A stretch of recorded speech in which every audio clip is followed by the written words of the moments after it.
Hello student, welcome to my YouTube channel physics easy. Physics easy में आप लोगों का बहुत बहुत स्वागत है स्टूडेंट।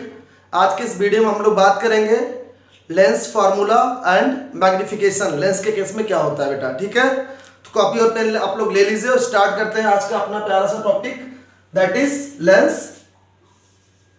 Lens formula.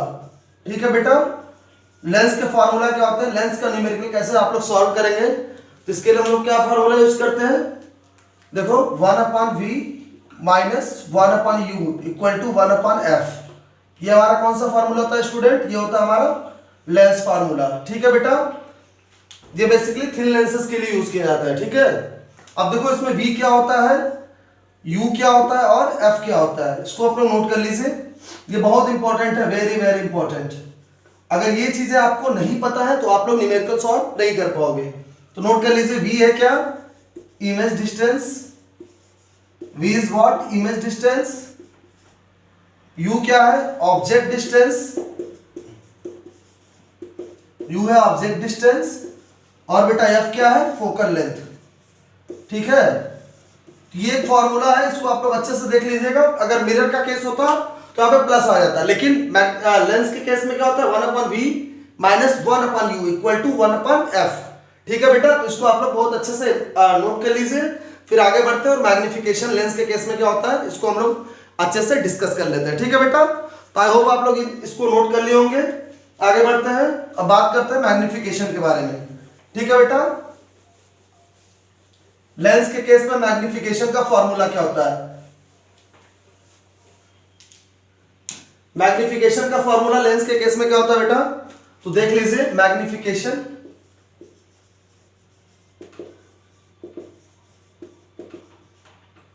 लेंस के केस में, किसके केस में बेटा, लेंस के केस में मैग्निफिकेशन का फॉर्मूला क्या होता है। मैग्निफिकेशन इक्वल टू होता है height of image upon height of object equal to v upon u। इसको भी आप लोग बहुत अच्छे से नोट कर लीजिए। किसके केस में होता है बेटा, ये लेंस के केस में होता है। मिरर रहता तो यहाँ पे क्या हो जाता है, माइनस हो जाता है, लेकिन लेंस के केस में क्या होगा, magnification equal to height of image upon height of object equal to v upon u। ये है फॉर्मूला, इसको नोट कर लीजिए। hi और ho, इसका मतलब क्या है, hi मतलब हाइट ऑफ इमेज और ho मतलब हाइट ऑफ ऑब्जेक्ट। इसको आप लोग अच्छे से नोट कर लीजिए। ठीक है बेटा, हाइट ऑफ इमेज और हाइट ऑफ ऑब्जेक्ट। और v आपको पता है क्या, इमेज डिस्टेंस, और u क्या पता है, ऑब्जेक्ट डिस्टेंस। ये आपको पता है। m से क्या होता है, मैग्निफिकेशन होता है। ठीक है बेटा, इसको आप लोग नोट कर लीजिए। फिर हम लोग बात करेंगे कि मैग्निफिकेशन का मतलब एक्चुअल मीनिंग क्या है। बहुत कई बार पूछा जाता है, what is the actual meaning of magnification. Magnification की एक्चुअल में मीनिंग क्या है। तो मैग्निफिकेशन क्या होता है, रिलेशन बताता है किसके बीच में, हाइट ऑफ ऑब्जेक्ट और हाइट ऑफ इमेज के बीच में। कई बार क्या होता है, जो हमारा इमेज होता है, कई बार क्या होता है, जो हमारा इमेज होता है कैसा बनता है, कभी लार्ज बनता है, कभी इमेज लार्ज बनता है, कभी हमारा इमेज क्या होता है, स्मॉल बनता है, और कभी क्या होता है, सेम साइज बनता है। जो हमारा ऑब्जेक्ट का साइज होता है उससे या तो लार्ज बनेगा या फिर स्मॉल बनेगा या फिर सेम साइज का बनेगा। इमेज के बारे में बात करते हैं, तो ये मैग्निफिकेशन क्या करता है, रिलेशन बताता है कि मतलब जो हमारा हाइट ऑफ इमेज बना है वो कितना बड़ा है हाइट ऑफ ऑब्जेक्ट से। ठीक है, तो ये चीजें आप लोगों को क्लियर हो गई होंगी, इसको आप लोग नोट कर लीजिए। फिर हम बात करेंगे मैग्निफिकेशन की एक्चुअल मीनिंग क्या होती है, उसको हम लोग देख लेते हैं बेटा। तो आई होप आप लोग नोट कर चुके होंगे। जो लोग नहीं नोट कर पा रहे हैं पॉज करके इसको नोट कर ले अच्छे से। ठीक है बेटा,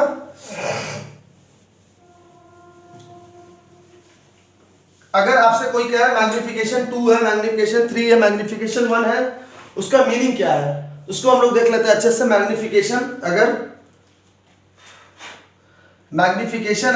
1 है तो इसका मीनिंग क्या है। मैग्निफिकेशन 1 है तो क्या है इसका मीनिंग, मैग्निफिकेशन इक्वल टू क्या होता है, height of image upon height of object. और ये किसके इक्वल है, 1 के। इसका मतलब जो हाइट ऑफ इमेज है क्या है, इक्वल है किसके, हाइट ऑफ ऑब्जेक्ट के। जितने बड़ा हाइट ऑफ ऑब्जेक्ट होगा उतनी बड़ी हमारी क्या बन रही है, इमेज बन रही है। ठीक है, और दूसरा केस देख लेते हैं, अदर केसेस देख लेते हैं। अगर मैग्निफिकेशन 2 है, इसका क्या मतलब है, मैग्निफिकेशन 2 है इसका मतलब height of image upon height of object. क्या हो जाएगा बेटा, 2 हो जाएगा, या फिर हाइट ऑफ इमेज क्या हो जाएगा, 2 टाइम्स हो जाएगा किसके, हाइट ऑफ ऑब्जेक्ट के। इस केस में मतलब इमेज कितना हो गया, 2 गुना हो गया किसके, हाइट ऑफ ऑब्जेक्ट के। सपोज अगर हाइट ऑफ ऑब्जेक्ट दिया है कितना 10 सेंटीमीटर का, तो हाइट ऑफ इमेज क्या हो जाएगी 2 × 10 कितना हो जाएगा 20 सेंटीमीटर। 2 गुना हो गया ना, तो हाइट ऑफ ऑब्जेक्ट कितना आ गया 20 सेंटीमीटर। ये चीजें आपको समझ में आ गई। एक और एग्जांपल लेके चलते हैं। अगर मैग्निफिकेशन कितना हो गया 1.5 टाइम्स हो गया, मान लेते हैं मैग्निफिकेशन 1.5 हो गया, तो इसका मतलब क्या, height of image upon height of object क्या हो जाएगा 1.5, या फिर height of image upon height of object equal to, या height of image equal to क्या हो जाएगा 1.5 टाइम्स हाइट ऑफ ऑब्जेक्ट। ठीक है, मतलब 1.5 गुना इमेज कितनी बन गई है, 1.5 गुना ज्यादा हो जाएगी किससे, हाइट ऑफ ऑब्जेक्ट से। अगर हाइट ऑफ ऑब्जेक्ट दिया है कितना 10 सेंटीमीटर, तो हाइट ऑफ इमेज कितनी हो जाएगी 1.5 × 10 कितना आ जाएगा देखो 15 सेंटीमीटर। आई होप ये चीजें आप लोगों को क्लियर हो गई होंगी कि मैग्निफिकेशन 1, 2, 3 या फिर कुछ भी दिया इसका मतलब क्या है। अगर मैग्निफिकेशन अगर 1 से कम है, इसका मतलब हाइट ऑफ इमेज क्या हो गई, उसकी साइज क्या हो गई है, छोटी हो गई। अभी इसको भी देख लेते हैं। मैग्निफिकेशन अगर लेस देन 1 है, इसका मतलब क्या हो गया कि जो हाइट ऑफ इमेज है क्या है, छोटी है किसके कंपैरिजन में, हाइट ऑफ ऑब्जेक्ट के कंपैरिजन में। उसको भी हम लोग देख लेते हैं बेटा अच्छे से।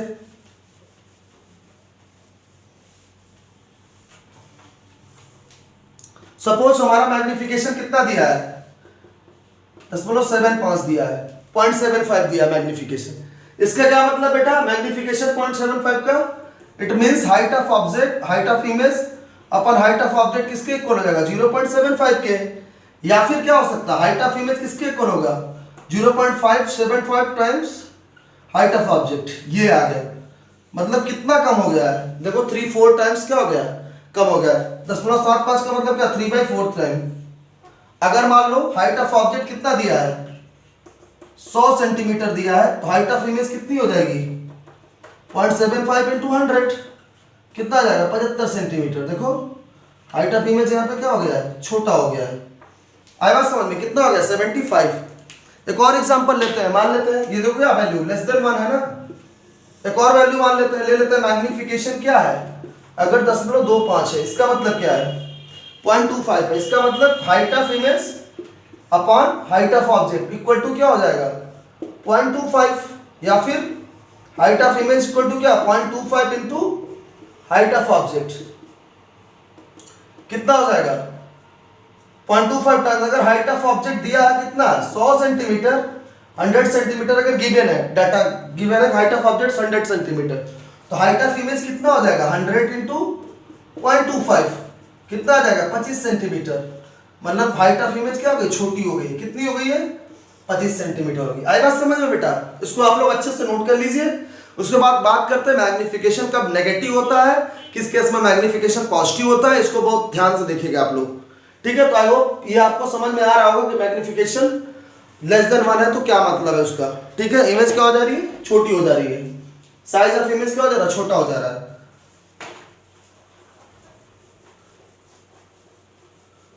अब बात करते हैं बेटा किसके बारे में बात करते हैं, अब बात करते हैं मैग्निफिकेशन नेगेटिव कब होता है, मैग्निफिकेशन पॉजिटिव कब होता है। नेगेटिव मैग्निफिकेशन का क्या मतलब है और पॉजिटिव मैग्निफिकेशन का क्या मतलब है। तो पहले तो लेके चलते हैं मैग्निफिकेशन जब पॉजिटिव है, जब व्हेन m इज क्या पॉजिटिव। मैग्निफिकेशन पॉजिटिव इसका मतलब क्या है, इमेज कैसी बनेगी, इमेज हमारी कैसी होगी, मैग्निफिकेशन पॉजिटिव मतलब इमेज कैसी होगी, हमेशा वर्चुअल और इरेक्ट होगी, याद रखना इस चीज को।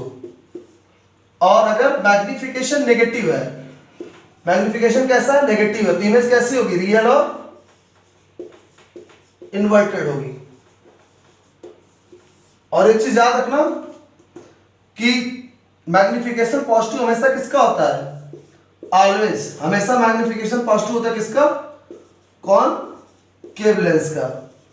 कॉनकेव लेंस का मैग्निफिकेशन क्या होता है, हमेशा पॉजिटिव होता है। इसको आप लोग अभी मैं समझाता हूं कैसे होता है। मैग्निफिकेशन पॉजिटिव होगा, इसका मतलब क्या है, अगर मैग्निफिकेशन पॉजिटिव इसका मतलब कि जो प्रिंसिपल एक्सिस के ऊपर हमारा ऑब्जेक्ट रखा है, उसी तरह जो हमारी इमेज बन रही है वो भी क्या बन रही है, प्रिंसिपल एक्सिस के ऊपर ही बन रही है। मतलब सेम साइड में ऑब्जेक्ट बन रहा है, जिधर ऑब्जेक्ट रखा है उधर ही क्या हो रही है, हमारी इमेज बन रही है उसी साइड में ऊपर की तरफ, ठीक है। तो उस केस में क्या होगा, वर्चुअल और इरेक्ट इमेज बनेगा। क्यों, देखो पॉजिटिव मैग्निफिकेशन कैसे होगा, मैग्निफिकेशन मतलब क्या होगा, height of image upon height of object. Height of object कैसा, प्रिंसिपल एक्सिस के ऊपर ऑलवेज कैसा होता है, पॉजिटिव होता है। और height of image principal axis के ऊपर अगर इमेज बन रही है तो कैसी होगी बेटा, पॉजिटिव होगी। तो मैग्निफिकेशन पॉजिटिव कब होगा, जब इमेज कैसी बनती है, वर्चुअल और इरेक्ट बनती है, सीधा इमेज बनती है जब प्रिंसिपल एक्सिस के ऊपर। और इस केस में क्या होगा, रियल का और नेगेटिव कब होगा, magnification is equal to height of image upon height of object. Height of object always कैसा होता है, पॉजिटिव होता है।